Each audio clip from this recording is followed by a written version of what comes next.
बिस्मिल्लाहिर्रहमानिर्रहीम। अस्सलाम वालेकुम स्टूडेंट्स, आपको आज के इस वीडियो सेशन में खुश आमदीद। स्टूडेंट्स, अभी आपका जो पेपर होना है LLB पार्ट 2 का अंग्रेज़ी का, जो कि रीशेड्यूल्ड पेपर है और जिसकी अनाउंसमेंट भी होगी हुई है। तो स्टूडेंट्स, उस हवाले से मैंने आपके लिए ये श्रेटिंग मास्टर के ये 2024 का पेपर वो जो आपका कैंसिल हो गया है, उसमें आने वाले सवालात जो हैं, यानी ओल्ड जो पैटर्न वाले थे उनको भी तो ज़ाहिर बताया श्रेटिंग मास्टर में से क्वेश्चन आए थे, और वो जो न्यू हैं उनको भी क्वेश्चन आए थे। इसके अलावा एक वेरी मोस्ट इंपॉर्टेंट क्वेश्चन जो है, जो कि इन्हीं क्वेश्चंस को ही दरअसल क्या करता है, बेस फ्राम करता है, उसका मटेरियल मैंने आपके लिए शामिल किया है। चूँकि शॉर्ट टाइम पे हमने तैयारी करनी है और आपको 5 मार्क्स का सिर्फ क्वेश्चन है, तो मैंने एक ऐसा क्वेश्चन तैयार कर दिया स्टूडेंट्स आपके साथ को 3 घंटे की मुशक्क़त उठाकर ये मैंने क्वेश्चन आपके लिए तैयार किया है, लिखा है, टाइप करवाया है, फिर उसको पर ये सारी कलरिंग की है, और फिर तो ये सारा कुछ बेटे। तो ये क्वेश्चन जो है it's very very important question, और ये क्वेश्चन जो है वो स्टूडेंट्स अगर आप तैयार कर लेते हैं तो you will be in position to attempt any question, I hope so 90%। तो आइए स्टूडेंट्स इस करते हैं ये सवाल है कौन सा, फिर हम इसको डिस्कस भी कर लेते हैं। What makes the ending of the story Sredni Vashtar by Saki so powerful. यहाँ पे इन्वर्टेड कॉमा शुरू हैं तो यहाँ पे इन्वर्टेड कॉमा क्लोज भी होने थे, माजरत के साथ। बाज़ का कोशिश के बावजूद कोई ना कोई मिस्टेक रह जाती है। कहानी का टाइटल आप भी याद रखें, हमेशा इन्वर्टेड कॉमा के अंदर लिखा करें, और उसका जो वर्ड्स होते हैं ना, ए, एन और द और एंड, वो स्मॉल होते हैं, और बाकी जितने भी वर्ड्स होते हैं जो नाउन्स वगैरह होते हैं स्टूडेंट्स, वो कैपिटल होते हैं। ये आप ज़हन में रखिएगा, इट्स वेरी वेरी इंपॉर्टेंट। जब भी आप टाइटल लिखें तो आपको इन्वर्टेड कॉमा में इन्वर्टेड कॉमा में इस टाइटल को लिखना होता है। तो सकी इसका राइटर है, यानी असल नाम उसका मोनरो है। सो पावरफुल, इस कहानी को इतना ताकतवर किस चीज़ ने बनाया। ये कहानी आपने एक नोट करते हैं तो इस कहानी के एंड पे एक मौत हुई है। आप जानते हैं मिसेस डी रोप की एक न्योला, यानी एक न्योला है, एक फेरेट है, पोल कैट फेरेट, जो कि न्योले की किस्म है, एक फिरोशियस किस्म का एनिमल है, उसके हाथों उसकी डेथ हो गई। और ये कहानी को पावरफुल बनाती है। और हमारी कहानी का जो मेन कैरेक्टर बच्चा जो है, प्रोटैगनिस्ट है, कौन, रेडन, वो हैप्पी होता है उसकी इस मौत पर, और जिस तरह से एंड पे शोर डल जाता है, और वो जो घर की मुलाजमा है, मेड है, वो उसकी मौत की जिस तरह से अनाउंसमेंट करती है। तो ये कहानी को ये चीज़ कहती है कि कौन सी चीज़ है जो कि इस कहानी को पावरफुल बनाती है, हमने इसको डिस्कस करना है। यहाँ पर सवाल आएगा मिसेस डी रोब से रिस्पॉन्सिबल। देखो ये वही क्वेश्चन है तकरीबन, ये वो जो बच्चे जिनका ओल्ड सिलेबस है उनके अंदर भी चूँकि ये स्टोरी शामिल है, उनको ये क्वेश्चन आया था। स्टोरी का क्वेश्चन सेम है, तकरीबन वर्डिंग चेंज है, बाकी अंडर मटेरियल वही होगा कि क्या मिसेस डी रोप खुद जिम्मेदार है अपने डेथ की। इन श्रेडिंग वास्टर कहानी के अंदर मिसेस डी रोप नामी खातून की, जो कि उस लड़के कौन, रेडन की कज़न है, उसकी मौत हो गई थी ना, हम जानते हैं एंड पे श्रेडिंग वास्टर कंसीडरिंग, और कहता है कि आप गौर करते हुए किस पे, कौन, रेडन विश, कौन, रेडन की जो विश थी। अब ये ख्वाहिश थी कौन, रेडन की। दरअसल हम इसको, ये राइटर ने तो विश कहा है ना, तो हम लिटरेचर पढ़ाने वाले जो टीचर्स हैं ना, वो इसको इल विश कहते हैं। और इल विश से मुराद होता है कि जब आप किसी के लिए बद्दुआ दें, दिल में कुछ बुरी ख्वाहिश रखें, वो आपकी बद्दुआ है। उस खातून को बद्दुआ लग गई दरअसल इस मासूम बच्चे की। बद्दुआ से बचने के लिए हमारे इस्लामी तौर पे भी आपको पता है कि इसका एक कोई ना कोई पहलू मौजूद है, और मज़लूम की और इस तरह के यतीम बच्चे की और उससे बचना चाहिए, लेकिन ये खतून नहीं बच पाई। हर ट्रीटमेंट ऑफ हिम, और जिस तरह से उसने उसका ट्रीटमेंट किया था, ये सवाल भी तकरीबन वैसा ही है, मिलता जुलता भी। हम डिस्कस करेंगे कि मिसेस डी रोप जो है ये इसके साथ ऐसा क्यों हुआ, और कौन, रेडन के साथ उसका जुल्म कैसा था, और उसका ये ट्रीटमेंट सही हुआ या गलत हुआ है। वो खुद अपनी मौत की जिम्मेदार है? नहीं, मैं यहाँ पे ये कहूँगा कि इसकी वजह, वो अपनी मौत की जिम्मेदार है किसी हद तक, लेकिन वजह बद्दुआओं से लग गई। एक और क्वेश्चन ये इम्तिहान में आया है, ये भी इसी साल ही आया 2024 में, और जो लोग पेपर दे रहे थे, एक स्टोरी में उसने 2 क्वेश्चन दे दिए 2024 के, जो भी आप लोगों का पेपर नलीफाइड हुआ है ना, तो उसके अंदर आपने देखा कि 2 क्वेश्चन दिए थे। How the ferret in the Sredni Vashtar, कहानी श्रेडिंग वास्टर के अंदर जो फेरेट है is symbolically linked to death, उसका कैसे अलामती तौर पर राइटर ने तल्लक दिखा दिया मौत के साथ। कहाँ न्योला, कहाँ एक इंसान, बात समझ में नहीं आती, लेकिन फिर भी लिंक्ड है। तो राइटर ने एक पावरफुल स्टोरी लिख डाली है। इसीलिए इस कहानी को एक ताकतवर कहानी कहा जा सकता है। ये कोई छोटा मोटा वाक़या नहीं होता।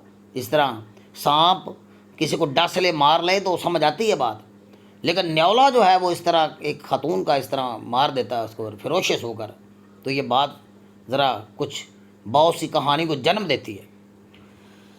ये इंसान की ना इमेजिनेशन, ये सवाल मैंने अपलोड किया हुआ वैसे पहले ना, एक मेरी दूसरी वीडियो मौजूद है, मैं उसका लिंक यहाँ पे शामिल कर दूंगा। बहुत शानदार क्वेश्चन मैंने लिखा था आसान जुबान में, स्टैंडर्ड मटेरियल में, जैसा कि मैं लिखता हूँ अल्हम्दुलिल्लाह। कहानी का जो सेंट्रल थीम है ना वो ये है कि फतह है मिलती है इमेजिनेशन को, यानी हमारा जो तसव्वुर है ना, हमारा जो ख्याल है, हमारा जो तसव्वुर है, हमारे माइंड के अंदर जो एक खिचड़ी पकती है ना, वो बाज़ कात रियलिटी के ऊपर भी फतह हासिल कर लेती है। हम बाज़ कात कोई मुंह से बात निकालते हैं ना, वो कहते हैं ना यार इस तरह की बात मुंह से ना निकालें, क्या पता कौन सी घड़ी कबूलियत की हो। तो ये मतलब ना बाज़ कात इमेजिनेशन के अंदर हमारे एक चीज़ आती है, हालांकि रियलिटी ज़्यादा पावरफुल है इमेजिनेशन से, लेकिन इमेजिनेशन भी कभी कभी जो है वो क्या कर देती, ताकतवर हो जाती किससे, एक रियलिटी से। ये मैंने बड़ा सर हासिल इसके ऊपर स्टूडेंट्स तबसरा किया है, मेरी वो वीडियो आप डिटेल में जाके देखिएगा, बड़ी मज़ेदार उसके ऊपर क्रिटिकल एनालिसिस मैंने किया था। तो इन तमाम बातों का हम जवाब देते हैं कि उसकी इमेजिनेशन, बच्चे की इमेजिनेशन छा गई इस हकीकत पर, और हालांकि दूर दूर तक गुमान नहीं था, एक कहते थे यकीन नहीं था कि एक न्योला जो है वो जो बंद है किसके अंदर, एक पिंजरे के अंदर बंद है, वो किसी की जान ले ले इस तरह। बल्कि इस तरह के न्योले को तो हम छोड़ते हैं ना दरवाज़ा जैसे को, भाग जाते हैं, अटैक उन्होंने खा करना है। इंसान सेफ्टी मेजर्स के साथ उनके वैसे भी पास जाता है, ऐसे थोड़ा ना चला जाता है।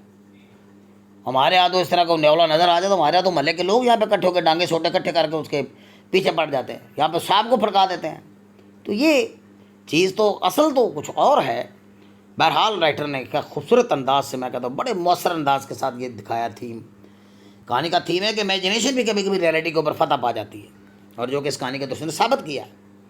आइए इन तमाम सवालों का जवाब स्टूडेंट्स पढ़ते, और मेरी तहरीर आप स्टूडेंट्स अल्हम्दुलिल्लाह देखिएगा। मैं किताबें लिखना मेरा शौक़ है, किताबें नोट्स बनाना, और एक 26-27 साल से ये काम हो रहा है। तो क्या ज़बरदस्त मतलब इसके ऊपर मैंने ये तबसरा करने की कोशिश की है। होपफुली कि आपको पसंद आएगा। ये आप स्टूडेंट्स इसका आगाज़ करते हैं जवाब का। आप ये मटेरियल याद कर लीजिएगा, अगर आपको सवाल आ जाए ना मिसेस डी का करेक्टर, तो तभी अब ये डाल दीजिएगा। There is no doubt the ending of the story, कहानी की जो एंडिंग है इज़ वेरी पावरफुल, बहुत ताकतवर है। वो see the death of A cruel lady, हम यहाँ पे क्रूअल लेडी की मौत देखते हैं, नेमली जिसका नाम मिसेस डी रोप है, at the hands of a ferret, एक पोल कैट फेरेट, न्योले के हाथों। मैनगूज हम जानते हैं ये न्योले की एक प्रजाति के समय, which has been symbolically link to death, जिसे यहाँ पे इस कहानी में अलामती तौर पर मौत से लिंक दिखाया गया। किसमें, in the story and discussion, इस वेरी बेस्ट स्टोरी में। Her death was exactly according to the desire of the कॉन्टेंडेंट, और उसकी मौत हुई, उसकी कोई तबाही मौत नहीं हुई, बल्कि उसकी मौत कैसे हुई है, उस लड़के की ख्वाहिशों के बिल्कुल मुताबिक, who had been facing her harsh treatment, जो कि उसके सख्त सलूक का सामना करता रहा था फॉर ए लॉन्ग टाइम, एक अरसे से। इस बच्चे के वालिदैन नहीं है, ये कॉन्वेडेंट बच्चा है, कहानी का बड़ा किरदार बच्चा है, लड़का है, और डॉक्टरों ने उसके बारे में ये पेशेन कोई कर रखी है कि ये लड़का 5 साल और नहीं निकालेगा, 5 साल नहीं निकालेगा, इतना बीमार है। उसकी बीमारी कुछ पेचीदा नौयत की है, और वो माँ बाप भी उसके नहीं दिखाएगा, वो तो इस अपनी इस कज़न पे जो कि उम्र में उससे बड़ी है उसके ऊपर डिपेंड करता है। लेकिन ऐसे स्पेशल बच्चों के साथ तो मोहब्बत करनी चाहिए, प्यार करना चाहिए, शफ़क़त से पेश आना चाहिए, उनका दिल बहलाना चाहिए, नेकियां समेटनी चाहिए। लेकिन ये खातून जो है ये मुसलसल उसे दबाव में रखती है। अपना ज़ाती जिगर गोशा हो ना तो फिर ये इस तरह की ख़वातीन फिर बड़ा प्यार करती हैं, ख्याल रखती हैं। बहरहाल Mrs De Ropp was Conradin's cousin, उसकी कज़न थी एंड गार्डियन। ये मैंने थोड़ा सा कहानी से समरी से सपोर्ट करने लगा material. She was very authoritative, वो बड़ी ही बारूब किस्म की औरत है, फ्लैक्सीबल और गैर लचकदार, लचक ना देने वाली, एंड डोमिनेटिंग और गलबा कायम करने वाली खातून थी। तो आरतल्लाज़ी यकज़्ज़ुब बिद्दीन, आपने सूरह मुबारका का तर्जुमा पढ़िएगा, जो रोज़े उस दिन उसको झुलाता है और यतीम को धक्के देता है, इस तरह की बात यहाँ पे में नज़र आती है। कॉन्रेडन हेटेड हर डेस्परेटली, कॉन्रेडन जो है वो उससे नफरत करता था, and it was due to her treatment, और वजह उसका हार्श ट्रीटमेंट था। Mrs De Ropp should have treated him with affection. Mrs De Ropp को मोहब्बत से पेश आना चाहिए था, keeping in view his illness, उसकी बीमारी को मद्देनजर रखते हुए। But she always oppressed him aggressively, लेकिन वो जारहाना अंदाज में उसे दबा के रखती थी। She always interrupted his actions, और वो हमेशा उसकी एक्शंस को इंटरप्ट कर दे, ये ना करो, वो ना करो, ये क्यों कर दिया, ऐसा करना चाहिए था, पागल हो तुम, ये। यानी घर के अंदर हम जानते हैं कि ऐसी खवातीन जो है वह बच्चों के ऊपर जा बजाय रिस्ट्रिक्शंस लगाती रहती हैं, और बच्चा कुछ भी नहीं करता यकीन माने घर में। वो तो अपनी बीमारी से लड़ रहा है, वो तो घर के अंदर खामोश खामोश रहता है। घर के अंदर कोई बच्चा भी नहीं जिससे उसका दिल लग जाए, कोई कंपनी से मुयसर नहीं है। वो एक घर के मरहका हिस्से में एक neglected portion of the house के अंदर एक टूल शेड बना हुआ था, जहाँ पे घर का सामान स्टोर वगैरह होता है। वहाँ पे उसे कहीं से एक मुर्गी मिल गई और एक फैरेट किसी ने दे दिया, जो उसने वहाँ पे चोरी छुपे रख दी मिसेस डी रोप से। और इस उनकी कंपनी में जाके वो अगर थोड़ा सा दिल बहला लेता तो इसमें क्या बुरा है। लेकिन मिसेस डी रोप इसको इंटरप्ट करते हैं फ्री मोमेंट्स को। When she notice Conradin's excessive interest, और जब उस जालिम औरत ने देखा कि कॉनरेडन का एक ज़रूरत से ज़्यादा दिलचस्पी है इन द टूल शेड, उस टूल शेड में she impose restriction on him, तो उसने उसके ऊपर पाबंदी आयद कर दी। इम्पोज होता है नाफज करना, आयद करना, रिस्ट्रिक्शन पाबंदी, बैन इसे कहते हैं। On him by saying it is not good for him, ये उसके लिए अच्छा नहीं है। देखो ऐसी औरतें खामखाई बीच में से एक कह लो कि पहलू निकाल लेती हैं, एक जवास निकाल लेती हैं। जवास क्या निकाल रही है कि ये इसके लिए अच्छा नहीं है टू बी पॉटरिंग डाउन, कि फिरता रहे देर ऑल द वेदर, तमाम मौसमों में। उसे बच्चे की सेहत से कोई इतना गर्ज नहीं, मैं आपको बता दूँ। ये बच्चे के लिए नहीं वो कह रही, बस वैसे ही उसे उसके साथ कहते हैं ना जैसे कि कोई चिड़ होती है, जैसे वो उसे नहीं बस दिल को बाता। जवास के पेश करें कि ये हर मौसम में ठंड लग जाए, सर्दी लग जाए, इधर उधर ना हो, ये अच्छा नहीं है उसके लिए। ये जवाब उसका सही नहीं है, ये खतून जालम है। शी वाज सो अग्रेसिव, इतनी जारहाना थी दैट शी एट फर्स्ट कि उसने ये शी दो दफ़ा इस्तेमाल होगा माजरत का स्टूडेंट सोल्ड हाउडन, उसने उसके हाउडन को पकड़ के बेच डाला। होम कॉर्डन लेफ्ट सोमा, जिससे कॉर्डन बड़ी मोहब्बत करता था। ये कौन है, जिन्होंने मेरी पिछली वीडियो नहीं देखी मैं बता दूं बेटा, हाउडन हैन, ये हैन की एक टाइप है, किस्म है यूरोप के अंदर हमारे यहाँ जैसे यहाँ मुर्गों की किस्म होती है, हाउडन हैन है, ये उसकी एक बैकग्राउंड है बकायदा इस मुर्गी की। When she saw that Conradin's visit to the tool shed in stop, जो उसने देखा कि इसके तो दौरे जो हैं टूल शेड की जानब रुक ही नहीं रहे। She announced her decision by saying, उसने एक और अनाउंसमेंट कर दी वहाँ पे, what are you keeping in the locked hutch, तूने उसे बंद ताले के अंदर, वो जो खुड्डा है, जो पिंजरा है, हच है, उसके अंदर तूने क्या रखा हुआ है। आई बिलीव इट्स गुनिया पिग, मैं यकीन से कहती हूँ कि यहाँ पे तूने को सूअर, ये गुनिया सूअर, गुनिया पिग ये सूअर के लिए, छोटे सूअर के छोटे, वो उसको गाली उस बाकायदा दे रही, उस फैरट के लिए उसने ये लफ्ज़ इस्तेमाल किया, गुनिया पिग रखा हुआ है। I have them all cleared way, मैं इन सब का सफाया कर दूँगी। लो जी सफाया करने जाएगी, खुद सफाया हो जाएगा इसका अपना। ये आयरनी है, अगर कहानी में आपको सवाल आ जाता ना एग्जाम के अंदर, के कहानी के अंदर आयरनी है, तो आयरनी इसको कहते हैं कि when you expect something but it happen something opposite, आप सोच क्या रहे थे हो क्या गया, आयरॉनिकल। और अदर एंड कॉन्रेडन वर्शिप फैरेट, वो दूसरी तरफ वो पूजा पाठ करता था। ये मोहतरमा पूजा पाठ करने के लिए इस बच्चे को चर्च में लेके जाती है, लेकिन ये बच्चा भी समझता है कि ऐसी इबादत का क्या फ़ायदा कि आप मेरे जैसे दुखी इंसानों के साथ ज़रा से मोहब्बत से पेश नहीं आ सकती, शफ़क़त के दो लफ्ज़ नहीं बोल सकती, और जाके आप इबादतें कर रही हैं। यानी बच्चे को भी इस चीज़ का पता था, और वो कोई इंटरेस्ट नहीं लेता था चर्च के अंदर, मैं आपको बता दूँ। इसने बच्चे का ईमान ही फेर दे यकीन माने, एक्सेसिव एग्रेशन की वजह से। तो वो फैरेट से प्यार करने लगा, फैरेट को पूजा पाठ करने लगा, फैरेट से उसका दिल लग गया, फैरेट के अंदर उसे सब कुछ नज़र आने लग गया। Because he considered him just like a god, क्योंकि वो उसे खुदा का दर्जा देने लग गया। इमेजिनेशन, स्ट्रॉन्ग इमेजिनेशन नोट कीजिए। ये इंसान की जो इमेजिनेशन है ना साइकोलॉजिकल, ये बड़ी एक चीज़ है। ये देखिए उसने उसी को बेटे अपना क्या बना लिया, गॉड बना लिया। एंड इमेजिनेशन अपने तस्वर में कॉन्रेडर बिलीव दैट, वो यकीन करता था द फैरेट श्रेडिन वास्टर, के उसका जो फैरेट है श्रेडिन वास्टर जिसे वो कहता था। ये हिंदुओं के देवताओं के नाम आपने सुने होंगे, श्रेडिनी वास्टर, इस तरह के देवताओं के जैसे नाम होते हैं, जैसे हनुमान है, जैसे ये इस तरह के कोई नाम है। राइटर ने इसका एक एनोटेशन को इस तरह के लिए है। हीदन गॉड ऑफ वायलेंस, जो कि उसके नज़दीक तशद्दुद का देवता है, हीदन गॉड देवता। वो take revenge from Mrs D, और उसके इमेजिनेशन में ये ख्याल आता था कि ये बदला लेगा, ये मेरे साथ होने वाली ज़्यादतियों की ये बदला लेगा। उसे यकीन की हद तक हो गया। तो वो जब यकीन की हद तक हम किसी चीज़ को एक अकीदा बना के हम जब पक्का पुख्ता करते हैं ना, तो वो चीज़ यकीन माने वो भी सच्ची हो जाती है। और जो हो ज़ौक़ यकीन, वो ज़ौक़ यकीन उसका इतना स्ट्रांग हो गया था इसके ऊपर पे कि वो हो गया बस। हालांकि न्योले को क्या पता कि ये बच्चा जो है मेरा पैरोकार बना हुआ है। न्योला कहाँ फायद हो गया जी इस तरह के एक नौज बिला माजला कहना चाहिए, एक खुदाई दर्जे में जैसे बच्चे ने उसको फायज कर दिया। न्योले को क्या पता, वो तो अपनी फितरत में एक फिरोशियत है और फरोशियत होते हैं वो, बस जिस लेवल के में होते हैं वो वैसे ही होते हैं, जो उनकी नेचर उनकी फितरत वो वैसा ही है।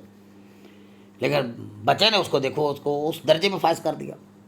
या फिर मरमट अक्सर dude one thing for be shed vast, और अक्सर अपनी तमन्ना वो जंगले के सामने भी जाकर ना, पिंजरे के सामने भी जाके मुंह से कुछ नहीं बोलता था, और ना ही कोई वो वहाँ पे वो जैसे कहते हैं ना कि पूजा पाठ की रसूमात अदा करता था, ऐसा कुछ नहीं है।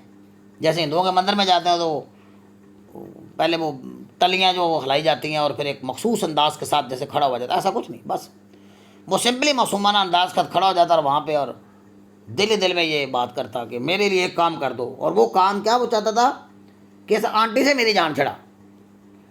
इवेंचुअली इमेजिनेटिव प्रेयर्स और आखिरकार उसकी जो तस्वराती दुआएं थी और एलवेश और बद्दुआ, मैं आपको कह दूँ बार बार, ये कहानी के टाइटल में भी सवाल है, एलवेश बार एक्सेप्टेड कबूल हो गई।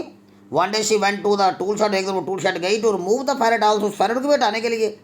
Soni heard the news of Mrs D Ropp's killing, और जल्दी उसने वहाँ पे कमरे में बैठे हुए उस डी रोब की किलिंग की आवाज़ सुन ली, खबर सुन ली। At the hand of ferret, ferret क्या तो जिसे मशहूर इन्वेस्टर कहते हैं। द मेड लाउडली अनाउंस्ड, और वो घर की मुलाजमा वो काफ़ी देर हो गई थी, वो वापस नहीं आई आंटी। तो वो घर की मुलाजमा पता करने की कि मैं पता करूँ ये किधर गई है, वापस नहीं आई। तो वहाँ पर उसने जाके देखा कि उसकी मौत एक सडन और अनएक्सपेक्टेड किलिंग हो चुकी है फेरेट का। तो और फेरेट वहाँ से कार्रवाई करने के बाद वहाँ से फरार हो चुका था, वो न्योला वहाँ पे नहीं था। ये स्टूडेंट से कहानी का एक मोस्ट इम्पॉर्टेंट क्वेश्चन मुझे लगा। तो इससे मिलते जुलते क्वेश्चन आते हैं। यहाँ पे कॉन्फिडेंस से मतलब सवाल है, वो मैंने बनाया हुआ सवाल एक। नोट्स तो बहरहाल जिन लोगों ने उससे लिए मैं स्टूडेंट उनको मैंने कॉरिडन का करैक्टर भी दिया हुआ है। इसका थीम भी आ सकता है, थीम भी इसका तकरीबन यही आप बना लीजिएगा कि इस कहानी के अंदर इमेजिनेशन को ज़्यादा ताकतवर दिखाया गया है, किस पर, रियलिटी पर। होपफुली स्टूडेंट्स क्या आपको ये वीडियो पसंद आएगी तो इसके कमेंट सेक्शन में कमेंट ज़रूर कीजिएगा। नेक्स्ट मैं आपको बाइलिनियम के कुछ 4-5 सवालों का एक ही जवाब बना के दे दूँगा, ताकि आप 9 तारीख को आपका जो पेपर है उसमें अच्छा परफॉर्म कर सकें। ओके स्टूडेंट्स, मिलते हैं नेक्स्ट वीडियो में। टिल नेक्स्ट वीडियो, अल्लाह हाफिज़।